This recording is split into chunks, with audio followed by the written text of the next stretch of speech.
MJ is now urging Angel into a slow trot or a jog, and everything happens a little bit quicker as we accelerate, but still you can see the filly is really nice and calm and listening to MJ.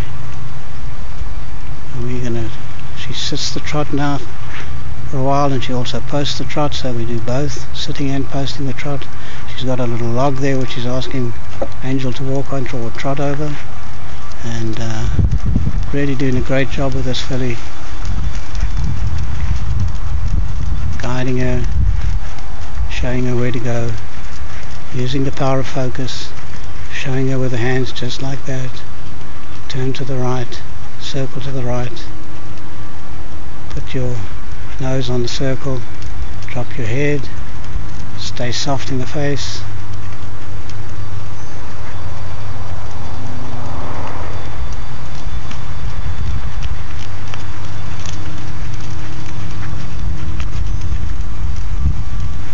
Circle to the right again.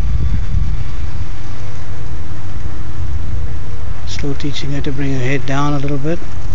Rein pressure, leg pressure, soften, release. Rein pressure, leg pressure, soften, like that, release. Rein pressure, leg pressure, soften, release. And the head goes down. Soften, release. Over the little obstacle. Maintains her rhythm.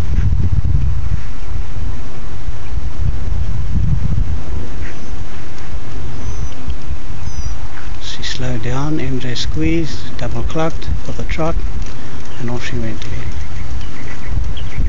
The go button is squeeze, cluck, if necessary, spank. We very seldom have to spank unless it's a horse that's a problem horse and hasn't learned how to go forward. But all the horses that we have will do a huge amount of groundwork before we get on their backs.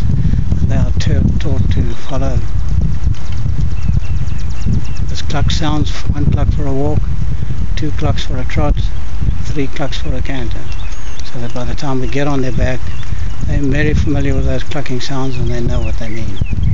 After that it's just a matter of getting them used to the rider's legs applying pressure and getting them to go forward. Again, as soon as the horse moves forward at the desired gait, the pressure comes off. Through the narrow gap, horses, as we know, are claustrophobic, and we teach them on the ground to overcome this fear and to go through narrow gaps, such as going into a horse trailer or through between fences or between yourself and the fence, so that they lose their fear and gain confidence in you as a handler, and then later as a rider, as MJ is demonstrating now. All of this starts on the ground. I'm a great believer in extensive groundwork. The more control and respect you get on the ground, the more control and respect and the easier you'll get it when you get on the horse's back. There's a beautiful stop. Sit soft, soften your glutes, push your legs slightly forward, say the word whoa, and drop the reins. Horse must come to an immediate stop. Wait 5 seconds, ask the horse to bend, pick up the rein, come to your knee, up the seam of your jeans, to your belt, wait, soften, release. Do it on the other side. How many times should you do this? Well, I tell my students and my riders a zillion times. You cannot do enough lateral flexion. It's the key to vertical flexion, and it's the key, and vertical flexion is the key to impulsion. So those 3 go hand in glove, and the softer your horse is to the side and the softer your horse is vertically, the more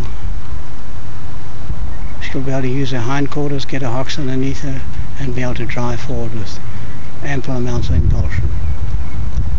Now asking her to flex vertically. She comes to her thigh, rests her hand on her thigh, waits for the horse to soften her face, and releases immediately. Why do I come to bring my hands to the horse, to my thigh? Because some horses are fling their heads around when you start softening them like this. So we want them to bump into the bit and feel that it's there, it's steady, and when they keep still and soften their face, the pressure goes away. MJ asked her to back up a couple of steps now. Steady backward pressure in the riding position, with your hand coming past the swell of the saddle. Steady backward pressure. Steady pressure is the key. No jerking, no pulling harder and harder. I don't want that horse's mouth to gape. I want her to feel the pressure and use the body language, and if necessary MJ will bump her legs in and out a little bit and cluck to get that step, or one step and release. So we start off with one step, and then we go to two steps, and then every time that horse takes a step, pressure goes away. Again, steady pressure, wait for her. Here comes the body movement, step. Just going to ask her for another one. Step, release. Throw that rein out of your hand if it's possible. If your horse is nice and quiet and you're not worried about it shooting off, drop that rein right out of your hands. See if we can get her hindquarters to yield a little bit here now. A little bit of extra schooling that she's getting. And there you are, one step and release. Beautiful. Beautiful.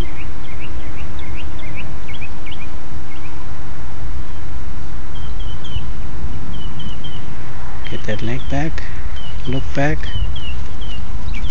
yield, step across and release. Great stuff.